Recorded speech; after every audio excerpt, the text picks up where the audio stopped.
Michelin guide I'm giving to you today. Ah. Is the GRG Dubai. Oh, thank you very much. Thank you very much. Well, in that case. Oh, thank you. you see, thank you. And I'll dedicate it with pleasure afterwards. Because the first question I have is that obviously, as people can tell from our accents, I'm English, Jean-Luc is French, so we therefore don't agree on anything. But what I wondered is, of the points in my presentation, what did you disagree with, or what did I overlook?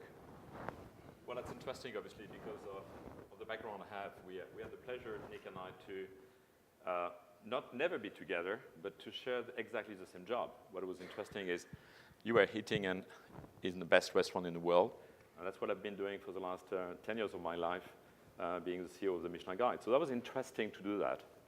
And at the same time, what is interesting is Nick was more focusing on the restaurateur, while Michelin is more focusing on the chef. But it's not true. We're not focusing on the chef. We're focusing on the restaurant. But because the chef, and thanks to Mr. Paul Bocuse, we actually push a chef in front. We tend to forget about the restaurateur. We tend to forget about actually the man who used to run the place, and we used to run that. You used to go to before, you used to go to l'Artour d'Argent, you used to go to La Serre, you used to go to this place, and you didn't even know the name of the chef. You go to this place because you were very nicely welcome, you had a great service, and you had a service done by an extremely good team, and the food was good. And then a few years later, obviously, with all these big chefs becoming well-known, obviously they become really more fashionable and more in front of the camera. There's one example here which is very interesting. Maggie Lecause, Le Bernardin. When we moved to New York, and the story is a beautiful story and you've done it well, there's one thing that you forgot to say, that obviously the brother of Maggie died one day. And there was Eric Ripert, which was actually cooking in the kitchen. And she was totally in despair, and she didn't know what to do. And she turned straight to Eric and looked at him and said, "Can you continue to do the same thing that my brother used to do?" And he looked at it, he said, "Yes, we will do it together." And she was very clever in giving her a partnership. So he became a partner, and he was still in the restaurant, and he had some shares. Just now, of course, Maggie is a force of Le Bernardin. And for all these years, it's the only restaurant actually in New York. We've got 3-star Michelin, we've got 4 stars with the New York Times, and got all this incredible review. He's one of the best restaurants in the world, in my point of view. But what's interesting with Eric Ripert is that he's starting to become famous. And now he's really more famous than Le Bernardin himself. That's really going exactly the same thing, that sometimes we forgot there's a restaurateur behind, and there's really the bone of the restaurant. And yes, the chefs are very known, but sometimes, you know, you got many restaurants, and I'm not going to tell you that to you, you know, that you could go, it's called Alain Ducasse, or it's called Joël Robuchon, try to find them behind the stove. They're not here, but the spirit of them are here. Thank you. Your new job? Yes. And as of, what, 24 hours? No, what happened here actually is decided Dubai was a great place, and when I look at it, it was a very, very interesting place. And to talk about the UAE and what's happening in Dubai, I think it's a great, great place because you've got incredible restaurants coming in, and you could see that. And I'm sure you will already notice a lot of big names came, and a lot of investors already, a lot of chefs are looking for it. And I think here is definitely going to be, in the next 5 years, one of the top culinary destinations in the world. So the fight of, after doing all the things I've done, we decided to relocate in Dubai and really trying to see how we could do something different. And Jumeirah Group wanted to do something different. And the idea of Jumeirah Group was really to try to say, how can we actually manage and own hotels. How can we do things differently? How can we actually make sure that the hoteliers, which are hoteliers and not restaurateurs, how can we turn that around? Because as you know, many years ago, I mean, the first one who got this idea was, I think, the Metropolitan in London. We decided to bring Nobu into the restaurant. Some other in Paris decided to bring a big chef, like Alain Ducasse at the Sofitel. That's how it started. And it was interesting to see that trend. And obviously here, you could see a lot of people actually starting to invest and bringing chefs. What was interesting with the Jumeirah Group is they decided to say, why are we not actually separate the restaurant from the hotel? Why are we not going to create a company where we could actually think differently and do things differently? And that's exactly what happened. So most of the restaurants from the hotel owned by Jumeirah has been put into a group called Jumeirah Restaurant Group. And the idea of that was really to train them in a different way, to not have an outlet manager, to really have a GM, to really bring a chef patron, who's working very closely with Christian in the delivery of the promises, but at the same time is not only going to turn as it is. And as some of you last night you saw, in hotel usually you have a French one, you have the Italian one, you have the Asian one, and you know, whatever it is, you know that's, you don't have to look at the name, you know exactly how it looked like. And the idea at Jumeirah was really to try to be innovative, and in the last few months, we turned restaurants existing and convert them into something different. And last night, for those who've been with us in the culinary tour, you could see the difference of wonderful Pierre Shake on Stilt, which is a very high-end, beautiful dining, to a P&B where we all end up at the end, which is a very new concept, straight coming from the US, and actually was created by us, not importing any chef to do it. So I think that's the idea of this restaurant group, and that's what we're doing today. Right. I don't know if any of you may have heard, but 10 days ago on American television, there was an interview with Edward Snowden, the guy who stole all this information, is now living in Moscow. And the interviewer said to him, I've got to ask you this question on behalf of all the Jewish mothers that are watching the program. He said, are you eating well enough? And so I have to ask you, now you're based in Dubai, do you miss the air miles? No, I don't miss the air miles. I was obviously in a plane every week, and you know we were doing the same job, but I was traveling extensively from the US because that was my fault. I created too many guys at that time. When I took the company, it was 12 guys. When I left, there was 28. So obviously I have to travel to make sure that I was testing the restaurant with the team and doing this incredible time. And no, I don't miss the air mile. While actually flying with Emirates is a great company to work with. But being here in Dubai, it's fantastic. I mean, the culinary scene is very different from anything else around the world, and it's booming every day, and it's very competitive. And you've got great restaurants. You've got smaller restaurants who actually got incredible service. You've got some big names. Actually, we're starting to be here as well. And I think the entire idea of Dubai is really to become a culinary hub. And the idea is, you know, you could bring, and you have a lot of chefs who are actually starting to move in here. And we're in conversation with them, and we will bring some of them. Some other, I really believe that you could, in Dubai, starting to create a new concept, a new restaurant, really based with the talented people we have here. Because there's no other place like Dubai. There's no other place where you've got a mix of nationality as we do have here. There's not talented people that we do have here. We have the privilege of having a very hospitable country. We actually welcome everyone to come here. So I think we could actually, and that's what we're doing with the restaurant group, is we're trying, instead of bringing a chef directly and just copy and paste what is done somewhere else, is really to try to say, listen, adapt yourself to the environment of Dubai, adapt yourself with the people we have, and then we'll create a concept together that's actually going to start here, and why not spread out afterwards? And that's the outside point of the restaurant group. Good. Well, good luck. Thank you. Last year, I met up with somebody called Jesus Adorno, who, for those of you who don't know him, has been the GM of the Caprice in Mayfair for the last 32 years.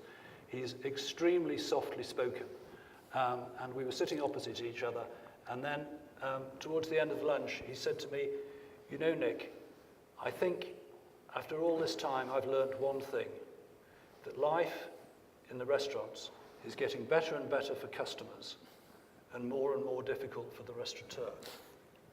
Is that something you'd agree with? I fully agree with it. Someone was asking what's a recipe for success. My answer to that is expectation plus one. So whatever you expect when you go to a restaurant, whatever you expect when you go to an hotel, the thing that you will not expect will become the success factor. And it will be something when you arrive at the door and you obviously arrive at this hotel, you expect to have someone taking care of your car.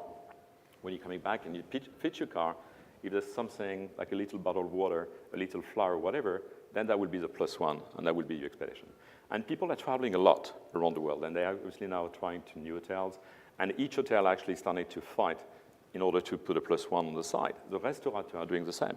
So the customer is more and more demanding in a sort because he receives such an incredible treatment in terms of food, in terms of wine, in terms now really to make sure you impress a guest with a wine list, you really have to get a very good wine waiter and to get a very deeply research on new wine, on different country, and really trying to get different ideas. So yes, the guest is more having more choice. The guest is more demanding because he's more knowledgeable about it. And yes, the restaurateur has to fill the little +1 every day. And that's where the job is getting harder and harder every day. Yeah, I agree. But I do come back to this thing that so much of the restaurateur's job and the hotelier's job is editing, isn't it? Yes. I mean, it is, and this phrase in architecture that's been borrowed for so often, so many other fields, that less is more.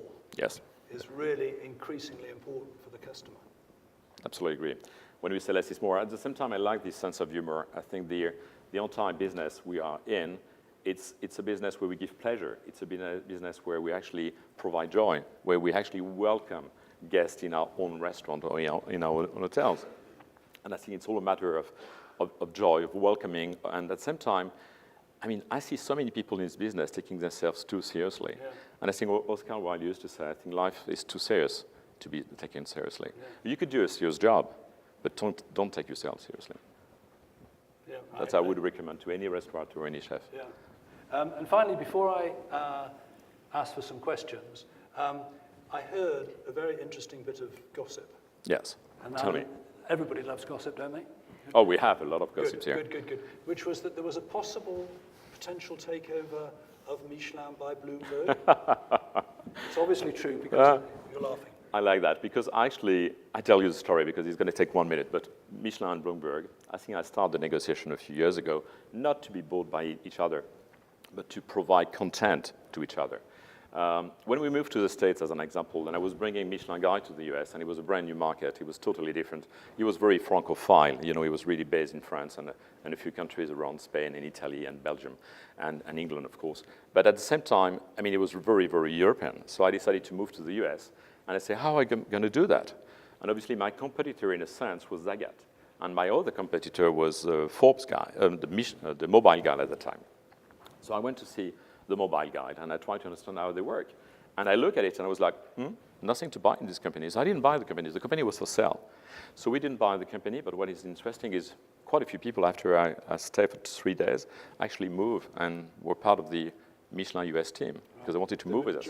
So they joined us for that. But at the same time, we didn't look at it, and we didn't purchase mobile. What happened is a few years later, Forbes just acquired mobile, as you know. And that's interesting to see what they're going to do with it. At the same time, Tim was actually coming to me, and after the success of the first Michelin Guide in the US and the fact that we were going to spread out around the cities, Tim came to me and said, would you buy me? It's like, no, thank you, because we do two things different. I mean, the vote of the customers and the guest, and we are obviously professional experts going to the restaurant. So we said, okay, I don't know who's going to buy that. And a few years later, Google acquired. Yeah. And then I met someone in the US, not recently, who actually started, you know, Yoruba Spoon and all this, and someone in India actually starting Zomato. Yeah. And Zomato just acquired last week Yoruba Spoon. So obviously you see right now a lot of things and a lot of merging into big corporation. Bloomberg will always be Bloomberg. Michelin will always be Michelin, and I don't think there will be anything. Right. But there's one thing I can say, if you want to know about acquisition, is the Jumeirah Restaurant Group really belongs to Jumeirah. Right. That's one thing for sure. Got that, everybody? Good. Right. We've 1 minute and 30 seconds left for some questions. So, Samantha.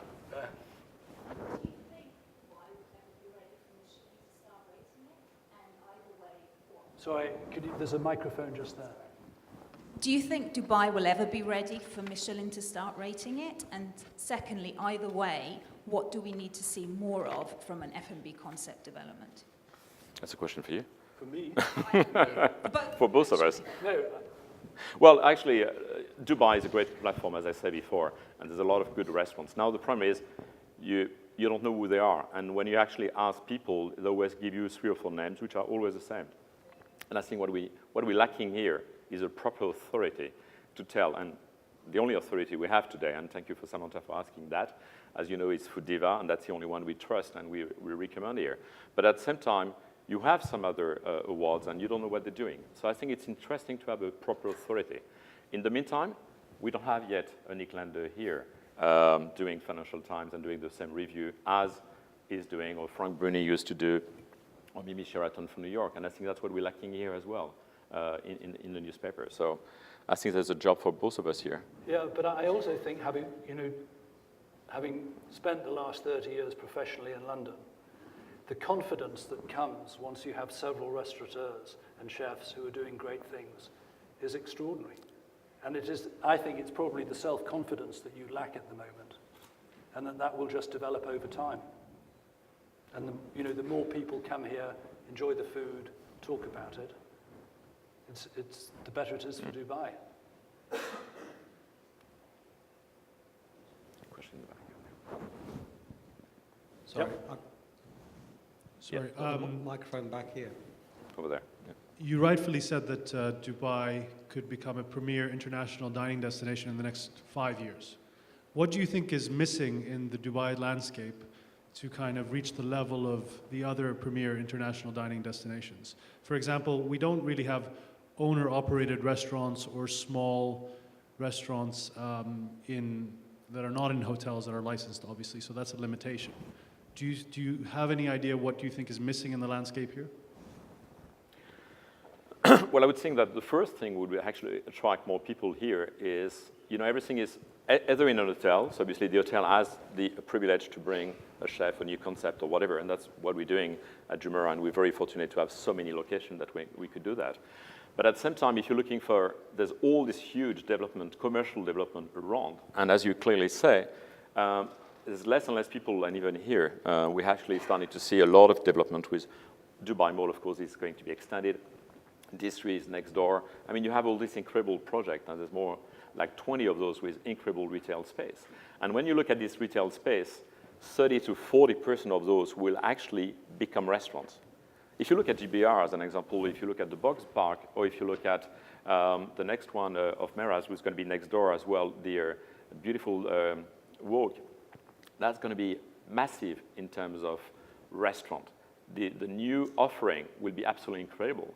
And I think you see obviously a lot of newcomers in, but at the same time, what we need to do is we need to make sure that the lease are extended, because people will not invest in the same way when the lease is for 3 years, when the lease is for 5 years, or where it's inside the hotel and it's for the next 10 years. The investment in the restaurants, obviously, and we saw quite a few right now being done in Dubai already, where the investment are really huge.